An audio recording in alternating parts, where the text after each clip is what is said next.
날마다 솟는 샘물과 함께하는 오늘의 큐티 시간입니다. 4월 17일 금요일 오늘의 말씀은 요한복음 12장 37절로 43절의 말씀입니다. 이렇게 많은 표적을 그들 앞에서 행하셨으나 그를 믿지 아니하니 이는 선지자 이사야의 말씀을 이루려 하심이라. 이르되 주여, 우리에게서 들은 바를 누가 믿었으며 주의 팔이 누구에게 나타났나이까? 하였더라.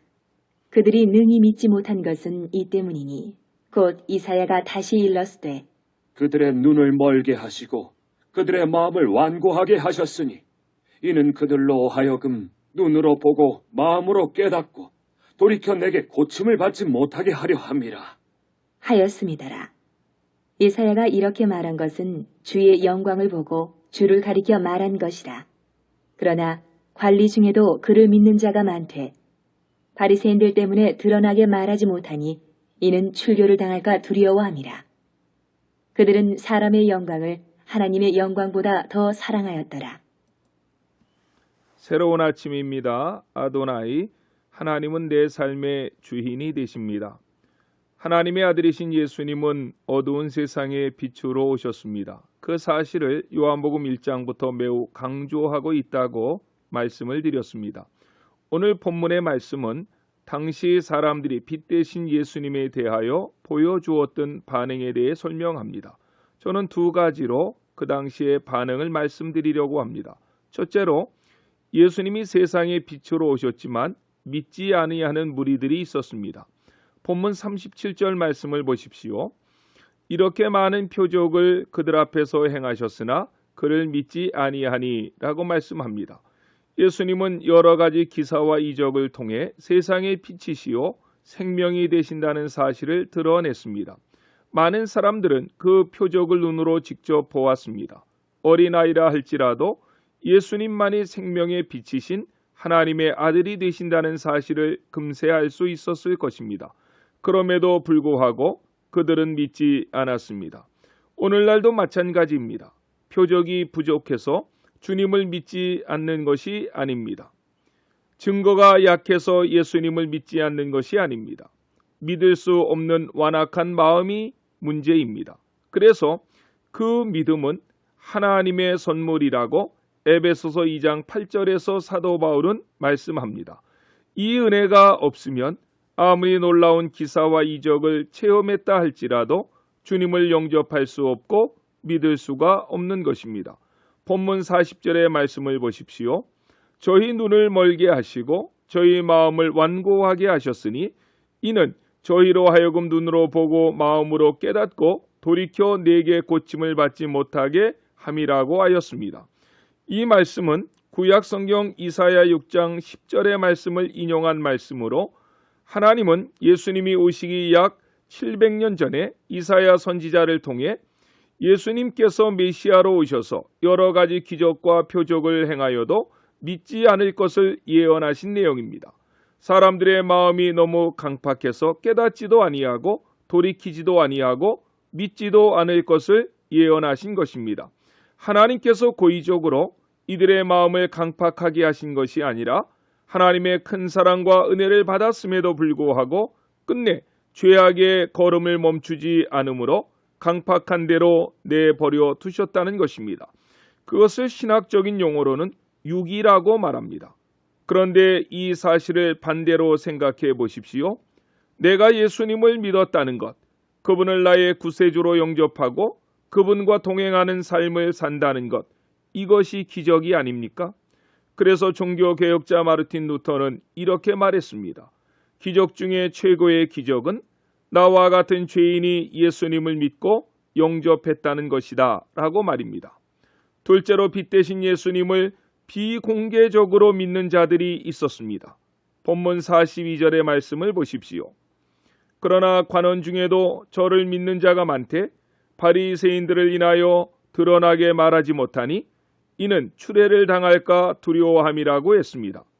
관원 중에 예수를 믿기는 믿되 출교를 당할까 봐 드러나게 믿지 못하고 은밀하게 비공개적으로 숨어 믿는 자들이 있었습니다. 당시에는 예수를 믿는 자들의 계층이 다양했습니다. 병들고 가난한 사람, 소외당한 자만이 예수님을 믿은 것이 아닙니다. 사내들인 공회원도, 세무서장도, 관원도, 부자도 예수님을 믿었습니다. 그런데 당시의 유대교의 전통을 보면 누구든지 예수님을 믿다가 발견되면 여러 가지 징계를 받게 됩니다. 그 징계의 종류가 4가지였다고 합니다. 첫 번째로 뇌지파. 이것은 비공식적인 징계로 가벼운 견책 정도입니다. 두 번째로 니두이. 공식적 징계의 첫 단계로 30일 동안 종교 생활에 참여할 수 없고 이 징계를 받고도 태도의 변화가 없으면 30일 후에 추가 징계를 받게 된다고 합니다. 헤렘, 무기한의 출교를 말합니다. 쉰마타, 개선의 여지가 없을 시에는 그 사회에서 영구적인 출교를 시켰습니다. 출교당한 사람들은 다른 사람들로부터 격리되어 생활했고 고위층 사람들은 공직에서 물러나야 했을 뿐 아니라 그들이 누렸던 기득권을 다 포기해야만 했습니다. 그러므로 당시 많은 사람들이 예수님이 세상의 빛으로 오셨다는 사실은 알았지만 출교라는 가혹한 법적 체제가 두려워서 숨어서 은밀하게 예수님을 믿었다는 것입니다. 성경은 이런 자들을 향하여서 43절에서 이렇게 말씀합니다. 저희는 사람의 영광을 하나님의 영광보다 더 사랑하였더라 라고 말입니다. 주님은 우리에게 좀 더 적극적 믿음을 원하십니다. 누가복음 9장 23절에 보면 주님이 친히 말씀하십니다. 아무든지 나를 따라오려거든 자기를 부인하고 날마다 제 십자가를 지고 나를 쫓을 것이니라 라고 말입니다. 마태복음 10장 32절로 33절에 보면 공개적으로 주님을 고백하는 자들을 이렇게 위로하십니다. 누구든지 사람 앞에서 나를 시인하면 나도 하늘에 계신 내 아버지 앞에서 저를 시인할 것이요 누구든지 사람 앞에서 나를 부인하면 나도 하늘에 계신 내 아버지 앞에서 저를 부인하리라 라고 말입니다.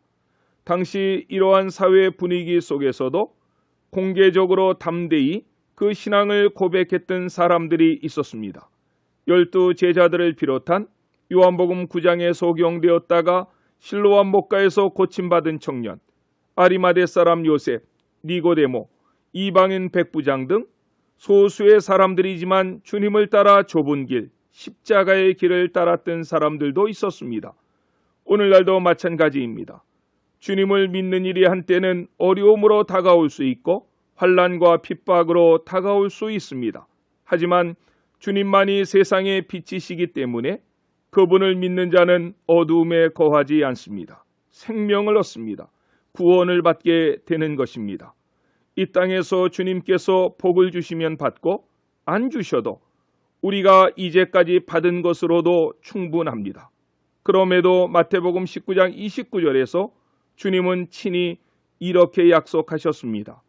내 이름을 위하여 집이나 형제나 자매나 부모나 자식이나 전토를 벌인 자마다 여러 배를 받고 또 영생을 상속하리라. 아멘. 기도하시겠습니다. 사랑의 주님, 감사합니다.